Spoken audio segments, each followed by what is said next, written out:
अस्सलामुअलैकुम। आप लोगों ने मूवीज या अगर आप ज्यादा साइंस फिक्शन के फैन हैं तो आपने एक लफ्ज सुना होगा मोर्स कोड के नाम से।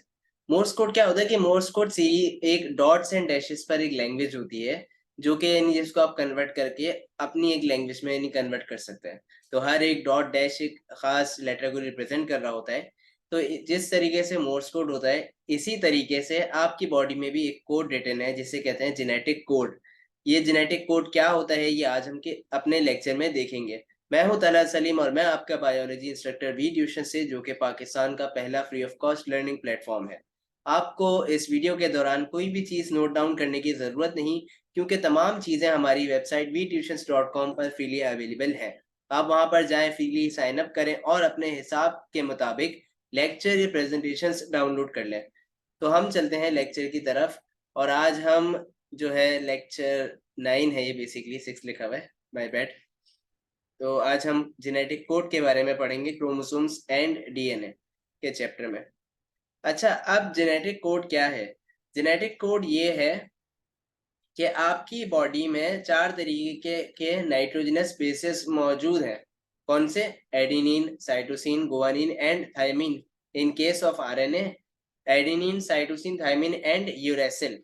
अब आपकी बॉडी में हर एक अमीनो एसिड यानी आपकी बॉडी में 20 different types of amino acids मौजूद हैं। ये नाइट्रोजनस बेसिस अमीनो एसिड की फॉर्मेशन ही करवाते हैं। मैंने लास्ट लेक्चर में आपको बताया था कि ट्रांसक्रिप्शन ट्रांसलेशन के जरिए से पॉलीपेप्टाइड चेन बनती है। तो मैंने आपको ये भी बताया कि एक जो कोडिंग होती है उसके बाद एक अमीनो एसिड बनता है, यानी हर कोड के हिसाब से। तो वो कोड यानी कोडॉन था। अब जो है अमीनो एसिड बन रहा है यानी खास कोडॉन पर। तो अब 20 डिफरेंट टाइप्स के अमीनो एसिड्स हैं, तो ऐसी किस तरीके से अरेंजमेंट है कि जिससे 20 अमीनो एसिड्स बन सकते हैं। अगर सिंगल की मैं बात करूं कि सिंगल जैसे नाइट्रोजनस बेस कंसिडर करते हैं, तो सिंगल के हिसाब से पॉसिबल नहीं है कि 20 जेनेटिक कोड बन सके। यानी फिर देखा जाए तो 1:1 यानी 4 बनेंगे। आप डुप्लेक्स कर दें तो भी इतने नहीं बन पाएंगे। लेकिन अगर मैं कोड ट्रिपल में कर देता हूँ, ट्रिपल में यानी इस तरीके से जिस तरह के आप देख रहे हैं 3 का कोड और 4x4 का, तो जो है पॉसिबल बन जाएंगे, यानी रेशियोज के 20 डिफरेंट टाइप्स के अमीनो एसिड्स। अब यहाँ पे आप ये भी सोच रहे होंगे थायमीन नहीं है। वो इस वजह से कि थायमीन डीएनए में मौजूद है। एमआरएनए जब उसकी कोडिंग करेगा तो ऑब्वियसली वो यूरेसिल जो है वहां से, यानी थायमीन यूरेसिल में आ जाता है आरएनए के केस में। तो बहरहाल अब जो है जेनेटिक कोड जो है ये 3 का एक है, ये कोडॉन कहलाता है। अब यहाँ पर आप देखें कि ये कोडॉन अगर यू यू और यू हुआ तो इसका मकसद क्या है कि ये कोडॉन क्या बनाएगा? फिनाइल एलेनिन अमीनो एसिड को। इसी तरीके से सी यू सी ल्यूसीन को बनाएगा, ए यू जी मेथियोनिन को बनाएगा। तो इस तरीके से हर एक कोड यानी ये कोड पड़ेगा, तो यानी ये वाला अमीनो एसिड इसको ट्रांसलेट करेगा। अब जिस तरीके से मैंने आपको ये भी बताया कि एक स्टार्ट कोडॉन और एक एंड कोडॉन होता है। स्टार्ट यानी कि जहाँ से बेसिकली ट्रांसक्रिप्शन स्टार्ट होती है, ट्रांसलेशन का स्टार्ट होता है, इनिशिएटर जिसे कहते हैं। तो यहाँ पर इनिशिएटर कह सकते हैं, सॉरी। तो यहाँ पर AUG जो है वो स्टार्ट कोडॉन है जो मेथियोनिन को कोड करता है। और फिर ये भी मैंने आपको बताया कि उस राइबोसोम के पास क्या है कि एक ऐसी स्टॉप सिग्नल आता है या टर्मिनेटर सिग्नल कह लें, कि जब क्या करता है वो सीक्वेंस को टर्मिनेट कर देता है। तो ये स्टॉप कोडॉन कौन सा है? UAA, UAG। तो ये बेसिकली, और एक UGA, ये 3 याद रखिएगा स्टॉप कोडॉन है, और एक जो है वो स्टार्ट कोडॉन है। कभी कभी MCQs में भी आ जाता है और आपको याद रखने की जरूरत भी है। तो इस तरीके से जेनेटिक कोड काम करता है, ये आपकी बॉडी का जेनेटिक कोड है। तो अब यहाँ पर अगर मैं इसको काउंट करूं तो 2 2 4 और 4, 4 8 12 16 20 24 28 और 32, और इस तरीके से पूरे चलते हुए 64 बन जाएंगे। लेकिन ये जो कोडॉन है स्टॉप कोडॉन जो है वो अमीनो एसिड्स में कंसिडर नहीं होते। तो ये 61 आप पढ़ेंगे अक्सर जगहों पर। तो इसी वजह से होता है कि स्टॉप कोडॉन को कंसिडर नहीं किया जाता, क्योंकि सिंस ये कोई अमीनो एसिड को कोड नहीं करता। अब चलते हैं हम आगे की जानिब, जो है म्यूटेशंस। यानी ये कि अब आपके जो जेनेटिक कोड है पूरा, यानी जो पूरा रिटन कोड है जिसमें आपका डीएनए लिखा हुआ है, उसमें कोई अगर चेंजेस आ जाती हैं due to either any factor, environmental factor या कोई भी ऐसा फैक्टर, तो उसकी वजह से आपका स्ट्रक्चरल चेंज हो जाए जीएनए का, जीन का, या सीक्वेंस में चेंजेस आ जाए, तो ये कहलाती है म्यूटेशन। और जो चीजें म्यूटेशन कॉज करेंगी वो कहलाती हैं म्यूटाजेंस। अब 3 तरीके से म्यूटेशन हो सकती है। आयोनाइजिंग रेडिएशन के थ्रू भी हो सकती है, ultra violet radiations and chemical mutagens के थ्रू भी हो सकती है। आयोनाइजिंग रेडिएशंस वो रेडिएशंस होती हैं जो कि ये आयनाइज करने की इनके पास एबिलिटी होती है, ये हाई रेडिएशंस है। इसकी एग्जांपल में एक्स-रेज एंड गामा रेज आ जाती हैं।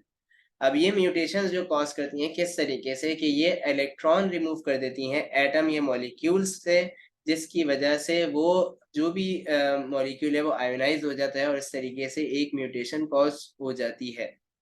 दूसरी जो रेडिएशन है वो है ultra violet radiations. Ultra violet जो है ये नॉन आयोनाइजिंग रेडिएशंस है और ये उन सोर्सेज से इमिट होती हैं जो जैसे कि सन या ऐसी जो बास्किंग में बेसिकली काम आ रही हैं, या अदर लाइट सोर्सेज वगैरह जो सन टैन कर देती हैं, इसे कहते हैं टैनिंग में। अब अल्ट्रा वायलेट की वजह से क्या होता है कि अल्ट्रा वायलेट जो है वो डीएनए के बेसिस को ऑक्सीडाइज कर देता है, इस तरीके से म्यूटेशन हो जाती है। तीसरे जो आती है वो आती है केमिकल म्यूटेशंस। केमिकल म्यूटेशंस नाम से वाज़ेह कि ये ऐसे केमिकल्स होते हैं जो कि यानी बेस पेयर्स के साथ मिमिक्स करते हैं। यानी कि अगर एडेनिन के साथ थायमीन लगना है तो ये ऐसा होगा कि ऐसा मिमिक्री करेगा कि थायमीन की जगह जाके लग जाएगा और बेसिकली क्या हुआ, मिसपेयरिंग हुई। तो ये मिसपेयरिंग कॉज कर सकता है जिसकी वजह से सीक्वेंस खराब हो जाती है। तो इस तरीके से केमिकल के थ्रू भी म्यूटेशंस हो सकती हैं। अब म्यूटेशंस जो होती हैं, ज़रूरी नहीं कि म्यूटेशंस लार्ज स्केल लेवल पर हो। अगर आप सोच रहे हो कि पूरा डीएनए का चंक खराब हो गया, तो एक सिंगल डॉट या माइन्यूट म्यूटेशन भी एक बहुत मेजर डिफरेंस कॉज कर सकती है, that is the point mutation. Point mutation इसलिए कहते हैं क्योंकि ये पॉइंट यानी है कि सिर्फ एक नाइट्रोजनस बेस अगर सीक्वेंस में से खराब हो जाए या मिसप्लेस हो जाए, मिसप्लेस यानी आई मीन के गलत लग जाए, मिसपेयर हो जाए, तो इसकी वजह से जो म्यूटेशन होती है ये कहलाती है पॉइंट म्यूटेशन। अब दो एग्जांपल्स हैं म्यूटेशंस की यहाँ पे, पॉइंट म्यूटेशन ही स्पेसिफिकली यही है, सिकल सेल एनीमिया और phenylketonuria. Sickle cell anaemia, anaemia आपने देखा होगा एनीमिक पेशेंट्स वगैरह के नाम से, इनमें आरबीसीज का लेवल कम हो जाता है। सिकल सेल यानी ये सिकल शेप के हो जाते हैं। अब क्योंकि सिकल शेप के हैं तो इनमें मसला ये होता है कि ये ऑक्सीजन कम ट्रांसपोर्ट कर सकते हैं बॉडी में, जिसकी वजह से आपकी बॉडी में जो ऐसे पेशेंट्स हैं उनकी बॉडी ऑक्सीजन में, उनकी बॉडी में स्कार्सिटी रहती है और तरह तरह से बीमारियां होती हैं, आरबीसीज की प्रोडक्शन कम है। अब सिकल सेल एनीमिया हो क्यों रही है, क्योंकि एक जस्ट अमीनो एसिड, एक 1 आउट ऑफ 300 अमीनो एसिड में उनमें से एक जो अमीनो एसिड चेंज हुआ, that is the glutamic acid. Glutamic acid की जगह पर वेलाइन आके अटैच हो जाता है। अगर देखें इसको तो ग्लूटामिक एसिड की जगह वेलाइन ऐड हो जाता है। यानी ये कि ग्लूटामिक एसिड, सपोज कोई भी एक बात कर लेते हैं, एक जस्ट एक नाइट्रोजनस बेस की चेंज आ जाए तो उसकी वजह से चेंज हो जाता है। तो ग्लूटामिक एसिड में यही होता है, ग्लूटामिक एसिड में सिर्फ एक पॉइंट चेंज होता है जिसकी वजह से वेलाइन अटैच हो जाता है और उसकी वजह से सिकल शेप की आरबीसीज हो जाते हैं। अब क्या है कि सिकल सेल एनीमिया के पेशेंट्स ज़्यादा सरवाइव नहीं कर पाते। और इसके बाद दूसरी जो डिसऑर्डर है वो है फिनाइल कीटोन्यूरिया। फिनाइल कीटोन्यूरिया जो है ये, इसको पीकेयू भी पढ़ते हैं, पीकेयू।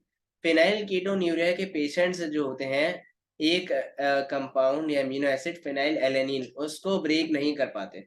अब क्योंकि उसकी एक्यूमुलेशन होती है तो एडल्ट में इतना कोई इसका नुकसान नहीं होता, जबकि इन्फेंट्स में होता है, क्योंकि इन्फेंट में क्या है कि पूरी बॉडी ग्रो कर रही है, टिश्यूज बन रहे हैं। तो फिनाइल एलेनिन क्या करती है कि वो इंटरफेयर करती है इन दी ब्रेन डेवलपमेंट, जिसकी वजह से ये it is fatal to for the infants. Treat इस तरीके से हो सकती है कि अगर न्यूट्रिशन वगैरह यानी ऐसी चीज में फिनाइल एलेनिन कम हो या प्रोडक्शन जिससे कम हो, तो ऐसी चीजों का इस्तेमाल फिर होता है। तब ये इनकी भी लाइफ एक्सपेक्टेंसी कम होती है।